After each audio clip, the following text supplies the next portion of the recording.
Hello everyone, welcome you all to the Agarwal tutorials. आज हम लोग एक स्पेशल टॉपिक पे डिस्कस करने वाले हैं। आप देख रहे हैं स्क्रीन पे जो एक क्वेश्चन पेपर है यूनिवर्सिटी का। ये क्वेश्चन पेपर 2022-23 इवेंट सेमेस्टर का है, यानी कि जो अभी जस्ट प्रीवियस पेपर हुआ था प्रीवियस ईयर का, उस पेपर में एक क्वेश्चन आया था। आप देखेंगे सेक्शन सी में क्वेश्चन नंबर 3 का फर्स्ट पार्ट है। इस क्वेश्चन को आपको मैश एनालिसिस से करना था और ये जो क्वेश्चन है ये डिपेंडेंट सोर्सेज का है। ये जो आप देख रहे हैं this is the dependent source, ठीक है। तो आज हम लोग डिपेंडेंट सोर्सेज के ऊपर जो क्वेश्चंस हैं उनके ऊपर थोड़ा डिस्कशन करने वाले हैं और समझना चाहते हैं कि कैसे डिपेंडेंट सोर्स के क्वेश्चन को सॉल्व करना है। And let me tell you कि जो डिपेंडेंट सोर्स के क्वेश्चंस होते हैं वो नॉर्मल क्वेश्चन से ज़्यादा आसान होते हैं। अभी आपको देखने में भी आएगा कि क्वेश्चन नंबर 3A और B में जो B क्वेश्चन है वो नोडल का है, तो नोडल क्वेश्चन ज़्यादा डिफ़िकल्ट है रादर देन 3A पार्ट करना ज़्यादा आसान काम था, ठीक है। तो हम देखते हैं कि कैसे इस तरह के क्वेश्चंस को सॉल्व किया जा सकता है। सो ये क्वेश्चन था हमारा, determine the set of mesh equations that are required to solve the network given in below circuit. मतलब इसको मैश एनालिसिस से आपको सॉल्व करना था। तो सबसे पहले तो इस क्वेश्चन को शुरू करने से पहले मैं आपको थोड़ा सा डिपेंडेंट सोर्सेज के बैकग्राउंड के बारे में बता दूं।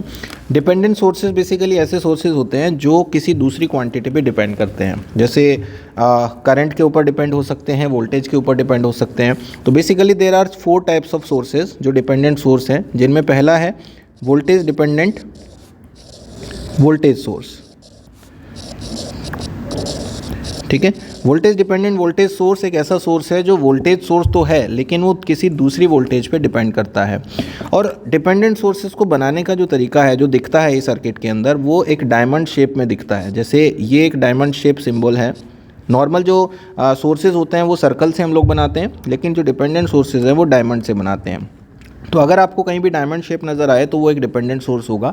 अब वो डिपेंडेंट सोर्स तो है लेकिन वो किस टाइप का सोर्स है? अगर वो वोल्टेज सोर्स है तो you will find A polarity plus और माइनस। आप सबको पता है वोल्टेज सोर्सेज में प्लस और माइनस का एक साइन लगा होता है। तो अगर आपको इस तरह से प्लस और माइनस लगा हुआ नज़र आ रहा है तो ये डेफिनेटली एक वोल्टेज सोर्स है।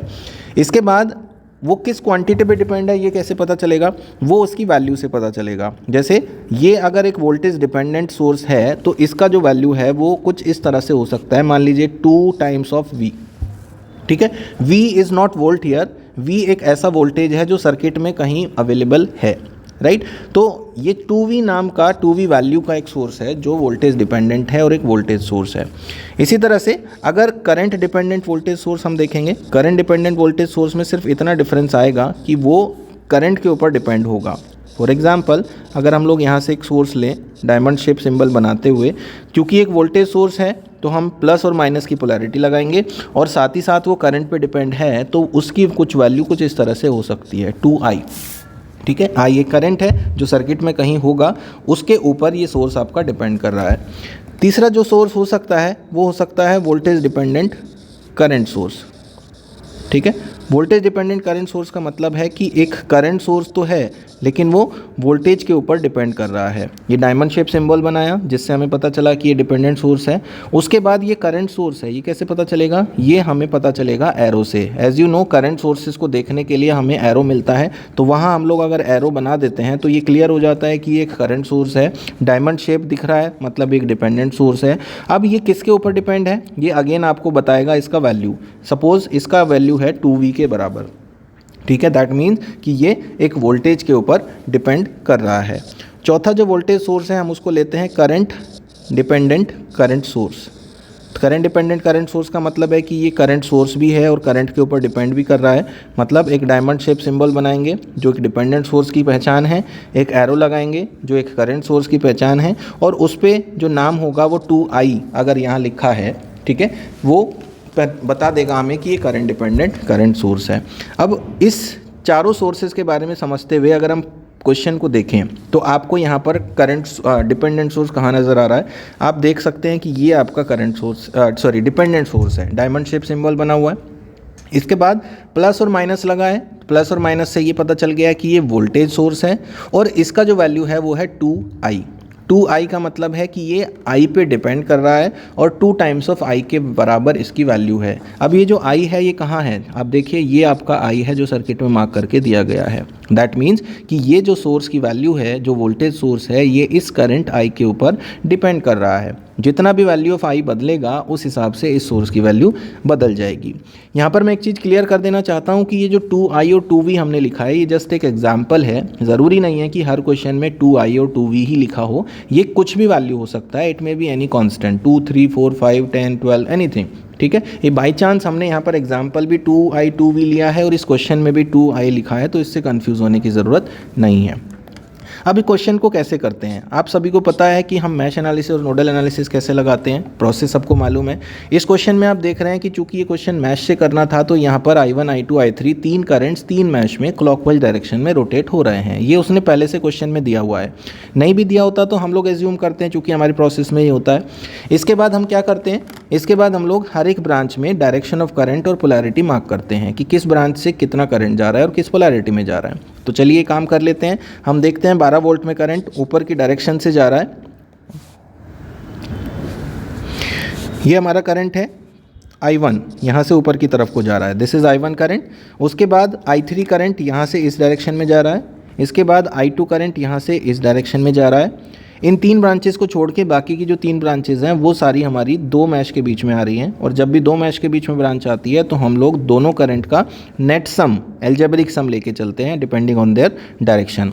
तो 5 ओम में हम लोग डायरेक्शन ही एज्यूम कर लेते हैं according to current I1, I3 और I1 दोनों का जो नेट एल्जेब्रिक सम होगा वो होगा I1 minus I3 due to their opposite direction. ठीक है, 2i वाली ब्रांच जो है डिपेंडेंट सोर्स वाली, वहाँ पर I1 और I2 दोनों करंट होने चाहिए। तो I1 की डायरेक्शन को अगर हम माने डाउनवर्ड डायरेक्शन में तो नेट करंट हो जाएगा I1 माइनस I2। 6 ओम में अगर आप करंट को देखें तो 6 ओम में करंट की जो वैल्यू है वो हमारी I मार्क करके दी गई है। तो चाहें तो आप उसी डायरेक्शन में एज्यूम कर लें, हमारे लिए ज़्यादा आसान होगा। तो हम क्या करते हैं कि इसको इसी डायरेक्शन में मान लेते हैं। ये जो डायरेक्शन है ये किसकी है, I3 की डायरेक्शन है, मतलब हम लोग I3 को बड़ा मानने जा रहे हैं और I2 उसको अपोज कर रहा है। दैट मीन्स ये वाले करंट की वैल्यू हो गई I3 माइनस ऑफ I2। ठीक है, इतना करने के बाद हमारा जो नेक्स्ट टास्क होता है वो होता है हर एक रेजिस्टेंस में पोलैरिटी को मार्क करना। पोलैरिटी हम लोग मार्क करते हैं डायरेक्शन ऑफ करंट को देखते हुए। जिस रेजिस्टेंस में करंट एंटर करने वाला पॉइंट है वो हमारा पॉजिटिव पोलैरिटी पे होगा। तो 5 ओम में पॉजिटिव पोलैरिटी यहाँ लगा देते हैं, 6 ओम में पॉजिटिव पोलैरिटी यहाँ लगा देते हैं। दो ही रेजिस्टेंस हमें दिए हैं। उसके बाद हम लोग मैश एनालिसिस की प्रोसेस को शुरू करते हैं। मैश एनालिसिस की प्रोसेस कहती है कि अगर सर्किट में कहीं भी कोई करंट सोर्स लगा है तो सबसे पहले हम उस करंट सोर्स की इक्वेशंस को वहाँ पे निकालने की कोशिश करेंगे। तो हम लोग देखते हैं कि यहाँ एक करंट सोर्स है जो 3 एम्पियर का है। This is the only current source. ठीक है, जो डिपेंडेंट सोर्स है वो तो वोल्टेज सोर्स है, ये हम देख चुके हैं कि वो प्लस और माइनस लगा है, तो हम उसकी बात नहीं कर रहे हैं अभी। हम लोग सिर्फ करंट सोर्सेज को देख रहे हैं। अगर ये डिपेंडेंट सोर्स भी करंट सोर्स होता तो हम फिर उसके लिए भी बात करते। ठीक है, तो for now here what we can see is कि जो I3 की वैल्यू है वो -2 एम्पियर है, क्योंकि दोनों 3 एम्पियर है, क्योंकि दोनों एक दूसरे को अपोज कर रहे हैं, तो I3 विल बी -3। देन हमारे पास दो अननोन्स हैं। दो अननोन्स को सॉल्व करने के लिए हमें दो इक्वेशन की ज़रूरत पड़ेगी। एक इक्वेशन मैश 1 से आएगी, एक इक्वेशन मैश 2 से आएगी। तो फॉर मैश 1, अगर मैश 1 की इक्वेशन हम देखें तो क्या बन रही है हमारी, एज पर द रूल हमारी इक्वेशन बनेगी -12 plus of 5 I1 minus I3 plus of 2i equals to 0। अब ये जो 2i सोर्स था, चूंकि एक वोल्टेज सोर्स था, पोलैरिटी ऊपर प्लस थी, तो हमने उसको as a voltage source treat करते हुए यहाँ पर एज इट इज़ उसकी वैल्यू रख दी। इसमें कोई प्रॉब्लम नहीं है हमें, हमने मैश 1 की इक्वेशन लिख ली। इसी तरह से फॉर मैश 2 की इक्वेशन लिखने के लिए हमने जो पोलैरिटी कंसिडर कर रखी है उसके हिसाब से हमें मिलेगा plus of 6 volt minus of 2i minus of 6i3 minus I2 equals to 0। ठीक है, ये इक्वेशन हमने लिख दी। अब आप देख रहे हैं कि ये जो दो इक्वेशंस हैं, इन दो इक्वेशंस में 3 अननोन्स हैं। कौन कौन से, एक I1 अननोन है, एक I3 अननोन है। I3 की वैल्यू तो हमारे पास ऑलरेडी आ चुकी है। हमारे पास एक I1 अननोन है और एक I2 अननोन है और एक I अननोन है। तो दो इक्वेशन से 3 अननोन सॉल्व करना इम्पॉसिबल है। हम क्या करते हैं, हम इस सर्किट में उस जगह पर जाते हैं जहाँ पर I लिखा हुआ है। अब I आप देखेंगे 6 ओम के थ्रू जा रहा है राइट से लेफ्ट की डायरेक्शन में, साथ ही साथ हमने उसी सेम ब्रांच में उसी डायरेक्शन में एक करंट एज्यूम किया हुआ है जिसका वैल्यू है I3 minus I2, that means both currents are same. तो from here we can clearly see कि जो I की वैल्यू है वो है I3 minus I2, this I is equals to I3 minus of I। ठीक है, तो I की वैल्यू हमें मिल रही है सर्किट को देख के I3 माइनस I2। तो हमें अब क्या करना है, हमें सिर्फ इतना करना है कि जहाँ भी I लिखा है वहाँ उसकी जगह पर हमें पुट कर देना है I3 माइनस I2। तो हमारा प्रॉब्लम सॉल्व हो गया। जो दो इक्वेशंस थी उस दो इक्वेशन में जो 3 अननोन्स आ रहे थे वो हट गए और 2 अननोन्स के लिए हम 2 इक्वेशंस को सॉल्व कर सकते हैं। चलिए इस काम को करते हैं फटाफट। हम लोग I को अगर I3 माइनस I2 पुट करें तो हमारी जो 2 फाइनल इक्वेशंस बनेंगी वो क्या बनेंगी। तो पहले इक्वेशन को सॉल्व करके हमें मिला 5I1 minus 2I2 equals to 3। इसमें हमने I3 की वैल्यू को पुट कर दिया -3, I की वैल्यू को पुट कर दिया और सॉल्व करके हमें मिला 5I1 minus 2I2 equals to 3। And दूसरी इक्वेशन को सॉल्व करके हमें मिल रहा है 8I2 is equals to minus of 30। यहाँ से हम लोग I2 का वैल्यू निकाल सकते हैं। I2 is equals to -30/8 that is -3.75 ampere. और जब हम I2 को ऊपर पुट करते हैं तो यहाँ से हम I1 निकाल सकते हैं। The value of I1 from solving this equation will be equals to I1 is minus of 0.9 ampere. ठीक है, तो ये बड़ा आसान सा प्रोसेस है। ठीक है, आप देख सकते हैं कि ये उस क्वेश्चन से आसान पड़ेगा आपको जो नोडल एनालिसिस का क्वेश्चन हमें दिया हुआ था। इसके ऊपर कुछ और प्रैक्टिस कर लेते हैं। नाउ सेम क्वेश्चन हम लोग रिपीट करके देखना चाहते हैं नोडल एनालिसिस से। ठीक है, तो नोडल एनालिसिस का अप्लाई करने का मेथड हमें पता है। सबसे पहले जंक्शंस हम देखते हैं। ये एक हमारा जंक्शन है, ये एक हमारा जंक्शन है, ये एक हमारा जंक्शन है और ये एक हमारा जंक्शन है। हम क्या करते हैं, नीचे वाले को ग्राउंड कर देते हैं। अब नीचे वाले को ग्राउंड करने से हमें क्या मिलता है, ये V1 है, ये V2 है, ये V3 है। After looking at this circuit आपको नज़र आ रहा है कि ये जो V1 है और ये जो V4 है, इन दोनों के बीच एक वोल्टेज एग्जिस्ट करता है 12 volt. V1 minus V4 is 12। चूँकि V4 0 है तो V1 का वैल्यू हो गया 12 वोल्ट्स। इसी तरह से हमें दिखाई दे रहा है V2 minus V4 equals to है 2I। चूँकि 2I एक वोल्टेज सोर्स है, V4 0 है तो V2 का वैल्यू हो गया 2I के बराबर।